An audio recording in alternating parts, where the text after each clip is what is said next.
जगती शारदा माँ शेरवाली दुर्गा मैया जय जय। नवरात्रि में दुर्गा सप्तशती का श्रवण पाठन दोनों होना चाहिए। चलिए मैं पढ़ता हूँ, आप श्रवण करिए, सुनिए। जय माता दी। शैलपुत्री ब्रह्मचारी चंद्रघंटा कुष्मांडा स्कंदमाता कत्यानी कालरात्रि महागौरी सिद्धिदात्री। जय दुर्गा मैया की। मैं ससुरमर्दिनी। ओम श्री दुर्गाय नमः। अथ श्री दुर्गा सप्तशती पहला अध्याय। मेधा ऋषि का राजा सुरत और समाधि को भगवती की महिमा बताते हुए मधु कैटभ वध का प्रसंग सुनाना नियोग। ओम प्रथम चैत्र के ब्रह्मा ऋषि महाकाली देवता गायत्री छंद नंदा शक्ति रक्त दंतिका बीज अग्नि तत्व ऋग्वेद स्वरूप है। श्री महाकाली देवता की प्रसन्नता के प्रथम चैत्र के जप में विनियोग किया जाता है। ध्यान।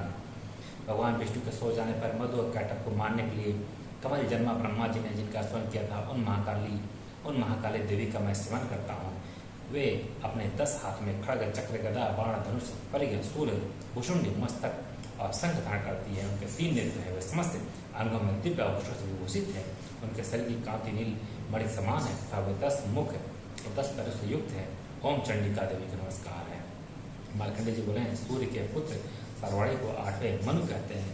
उनकी उत्पत्ति की तथा विस्तार पूर्वक कहा हूँ सुनो। सूर्य कुमार महाभाग सारवाड़ी भगवती महामाया के अनुग्रह से जिस प्रकार मनवंतर के स्वामी हुए वहीं प्रसंग सुनाता हूँ। पूर्व काल की बात है। सरोचिस मनवंतर में सुरत नाम के राजा थे जो चैत्र वर्ष में उत्पन्न हुए थे। उनका समस्त भूमंडल पर अधिकार था। वे प्रजा का अपने औरस पुत्रों की भांति धनपूर्वक पालन करते थे, तो भी उसमें कोला विध्वंसी नाम के क्षत्रिय उनके शत्रु हो गए। राजा सुरत की दंड नीति बड़ी प्रबल थी। उनका शत्रु के साथ संग्राम हुआ। यद्यपि कोला विध्वंसी संख्या में कम थे, तो भी राजा सुरत युद्ध में उनसे परास्त हो गए। तब वे युद्ध भूमि से अपने नगर को लौट आए और केवल अपने देश के राजा होकर रहने लगे। समूची पृथ्वी से जब उनका अधिकार चाहता रहा कि तो वहाँ भी उन प्रबल शत्रुओं से उसमें महाभाग राजा सुरत पर आक्रमण कर दिया। राजा का बल क्षीण हो चला था, इसलिए उनके दुष्ट परवान एवं दुरात्मा मंत्रियों ने वहाँ उनकी राजधानी में भी राजकीय सेना और खजाने का हथियार लिया। सूरत का प्रभुत्व नष्ट हो चुका था, इसलिए वे शिकार खेलने के बहाने घोड़े पर सवार हो वहाँ से अकेले ही घने जंगल में चले गए। वहाँ उन्होंने विप्रवर मेधा मुनि का आश्रम देखा। वहाँ कितने ही हिंसक जीव अपनी स्वाभाविक हिंसा छोड़कर परम शांत भाव से रहते थे। मुनि के बहुत से शिष्य उस वन की शोभा बढ़ा रहे थे। वहाँ जाकर मुनि ने उनका सत्कार किया। कोला विवंशी या किसी विशेष कुल के क्षत्रियों की संज्ञा है। दक्षिण में कोला नगरी प्रसिद्ध है। वह प्राचीन काल में राजधानी थी। जिन क्षत्रियों ने उस पर आक्रमण करके उसका विध्वंस किया वे कोला विध्वंसी कहलाए। वे मुनि श्रेष्ठ के आश्रम पर इधर उधर विचरते हुए कुछ काल तक रहे। फिर ममता से आकृष्टित होकर वहाँ इसका चिंता करने लगे। पूर्व काल में मेरे पूर्वजों ने इसका पालन किया था, वही नगर आज मुझसे रहित है। पता नहीं मेरे दुराचारी वृत्तिगढ़ उसकी धर्मपूर्वक रक्षा करते हैं नहीं। जो सदा मत की वर्षा करने वाला सूरवीर था वह मेरा प्रधान हाथी अब शत्रुओं के अधीन होकर ना जाने किन भोगों को भोगता होगा। जो लोग मेरी कृपा धन और भोजन पाने से सदा मेरे पीछे चलते थे वे निश्चय ही अब दूसरे राजाओं का स्मरण करते होंगे। उन अपव्ययी लोगों के द्वारा सदा खर्च होते रहने का अत्यंत कष्ट से जमा किया हुआ मेरा खजाना खाली हो जाएगा। ये तथा और भी कई बातें राजा सूरत निरंतर सोचते रहते। एक दिन उन्होंने वहाँ विप्र मेघा के आश्रम के निकट एक वैश्य को देखा और उससे पूछा, भाई तुम कौन हो? यहाँ तुम्हारे आने क्या कारण है? तुम क्यों शोकग्रस्त और अनमने से दिखाई देते हो? राजा सूरत को अपने पूर्वक कहा हुआ वचन सुनकर वैश्य ने निज भाव से उन्हें प्रणाम करके कहा। वैश्य बोला, राजन मैं धनियों के कुल में उत्पन्न एक वैश्य हूँ। मेरा नाम समाधि है। मेरे दुष्ट स्त्री पुत्रों ने धन के लोभ से मुझे घर से बाहर निकाल दिया। मैं इस समय धन स्त्री और पुत्रों से वंचित हूँ। मैं विश्वसनीय बंधुओं ने मेरा ही धन लेकर मुझे दूर कर दिया, इसलिए दुखी होकर मैं वन में चला आया हूँ। यहाँ रहकर मैं इस बात को नहीं जानता कि मेरे पुत्रों की स्त्री की और स्वजनों की कुशल है या नहीं। इस समय घर में वे कुशल से रहते हैं अथवा उन्हें कोई कष्ट है। वे मेरे पुत्र कैसे हैं? क्या वे सदाचारी अथवा दुराचारी हो गए? राजा ने पूछा, आप मेरे विषय में जैसी बात कहते हैं वह सब। राजा ने पूछा, जिन लोभी पुत्र आदि ने धन के कारण तुम्हें घर से निकाल दिया उनके प्रति तुम्हारे चित्त में इतना स्नेह का बंधन क्यों है? वैश्य बोला, आप मेरे विषय में जैसी बात कहते हो सब ठीक है, किंतु क्या करूं, मेरा मन निष्ठुरता नहीं धारण करता।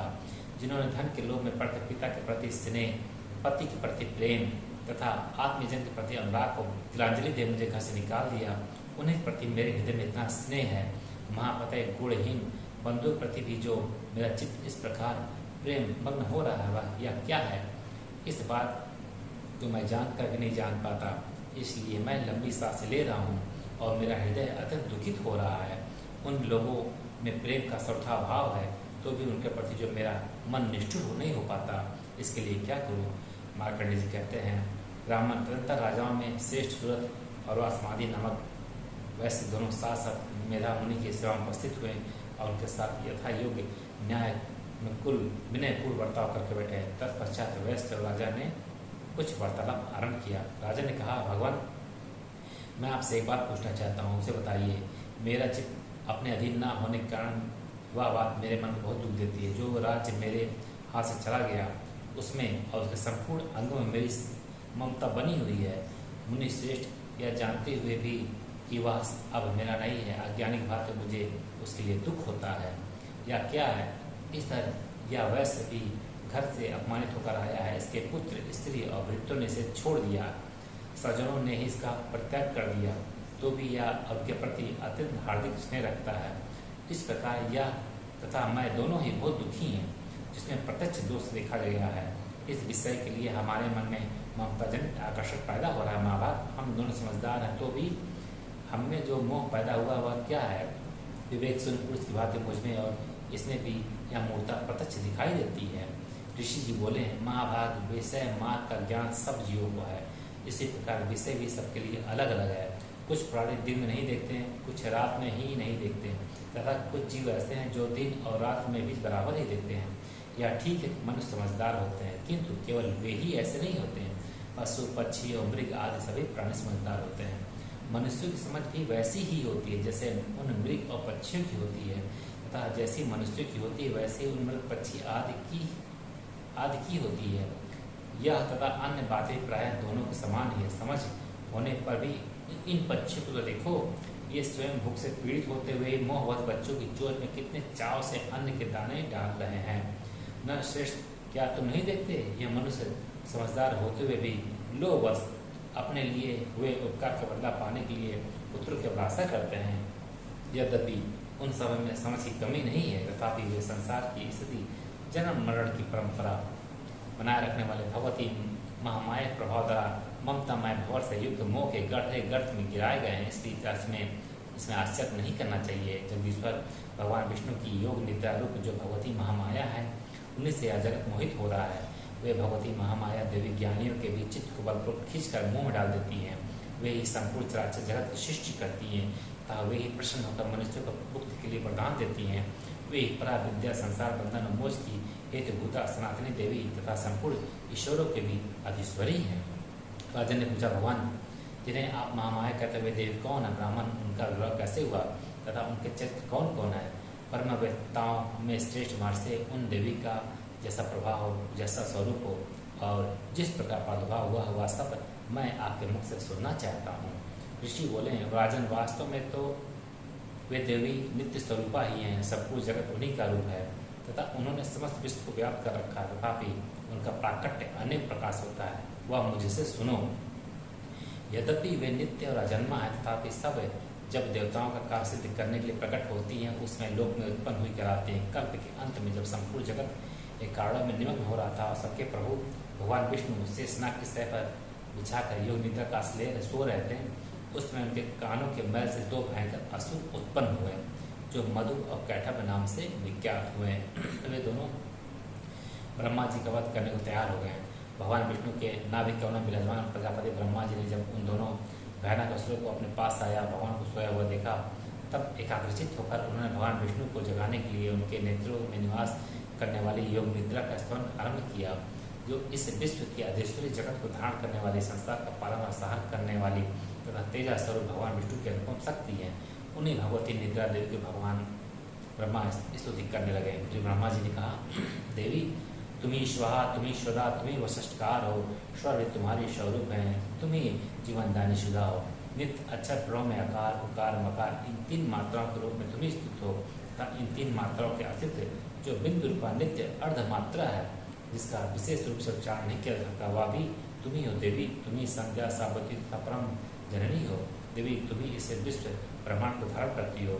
तुमसे ही इस जगत की सृष्टि होती है, तुमसे ही इसका पालन होता है और सदा तुम्ही कल्प के अंत में सबको अपना ग्रास बना लेती हो। जगन्मयी देवी, इस जगत की उत्पत्ति के समय तुम सृष्टि रूपा हो, पालन काल में स्थिति रूपा हो तथा कल्पांत के समय संहार रूप धारण करने वाली तुम्ही महाविद्या, महामाया, महामेधा, महास्मृति, महामोहरूपा, महादेवी, महासुरी हो। तुम्ही तीनों गुण को उत्पन्न करने वाले सबकी प्रकृति हो। भयंकर कालरात्रि, महारात्रि हो, मोहरात्रि भी तुम्ही हो। तुम्ही श्री, तुम्ही ईश्वरी, तुम्ही ह्रीम और तुम्ही बुद्ध स्वरूपा बुद्धि हो। लज्जा, पुष्टि, तुष्टि, शांति और क्षमा भी तुम्ही हो। तुम खड़गधाड़ी, सूर्यधाड़ी, घोर रूपा तथा गदा, चक्र, शंख और धनुष धारण करने वाली हो। बाण, भुषुंडी और परिधि ये भी तुम्हारे अस्त्र हैं। तुम सौम्य और समांतर हो। इतना नहीं, जितने भी सौम्य और सुंदर पदार्थ हैं उन सब की अपेक्षा तुम अत्यधिक सुंदरी हो। पर और अपर सबसे परे रहने वाली परमेश्वरी तुम ही हो। सर्वस्वरूप देवी, कहीं भी सत असत रूप जो कुछ वस्तुएं वह उन सबकी जो शक्ति है वह तुम ही हो।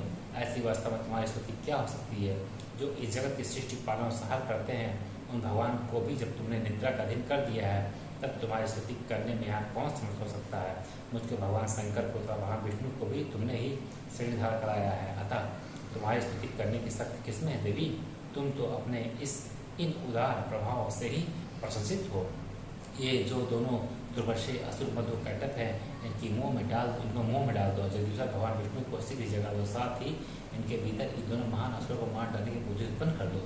ऋषि जी कहते हैं, राजन, जब ब्रह्मा जी ने वहाँ मधु और कैटक को मारने के उद्देश्य से भगवान विष्णु को जगाने के लिए तमोगुण की अधिष्ठात्री देवी योग निद्रा की स्तुति की, तब भगवान के नेत्र, मुख, नासिका, वायु, हृदय और वक्षा स्थल से निकलकर अव्यक्त जन्मा ब्रह्मा जी की दृष्टि के समक्ष खड़ी हो गई। योग निद्रा से युक्त होने पर जगत के स्वयं भगवान जनार्दन उसे काढ़व के जल में शेषनाग की सया से जाग उठे। फिर उन्होंने उन दोनों असुरों को देखा। वे दुरात्मा मधु और कैटक अत्यंत बलवान तथा पराक्रमित थे और क्रोध से लाल आंखें किए ब्रह्मा जी को खा जाने के उद्योग कर रहे थे। तब भगवान श्री हरि ने उठकर उन दोनों के साथ 5000 वर्षों तक केवल बाह्य युद्ध किया। वे दोनों भी अत्यंत बल के कारण उन्मत्त हो रहे थे। इधर महामाया ने भी उन्हें मुंह में डाल रखा था, इसलिए वे भगवान विष्णु से कहने लगे, हम तुम्हारी वीरता संतुष्ट हैं, तुम हम लोगों से कोई वर मांगो। श्री भगवान बोले, यदि तुम दोनों मुझ पसंद हो तो अब मेरे हाथ से मारे जाओ, बस इतना सा ही मैंने वर मांगा है, यहाँ दूसरे किसी वर से क्या लेना है। ऋषि कहते हैं, इस प्रकार धोखे में आ जाने पर जब उन्होंने संपूर्ण जगत में जल देखा तब कमल ने भगवान से कहा, जहाँ पृथ्वी जल में डूबी ना हो, जहाँ सूखा स्थान हो वहीं हमारा वध करो। ऋषि कहते हैं, तब तथास्तु कहकर शंख चक्र गदा धारण करने वाले भगवान ने उन दोनों के मस्तक अपनी जान पर रखकर चक्र से काट डाले। इस प्रकार ये देवी महामाया ब्रह्मा जी की स्तुति करने पर स्वयं प्रकट हुई थी। अब पुनः तुमसे उनका प्रभाव का वर्णन करता हूँ, सुनो। जय माता, जय माता।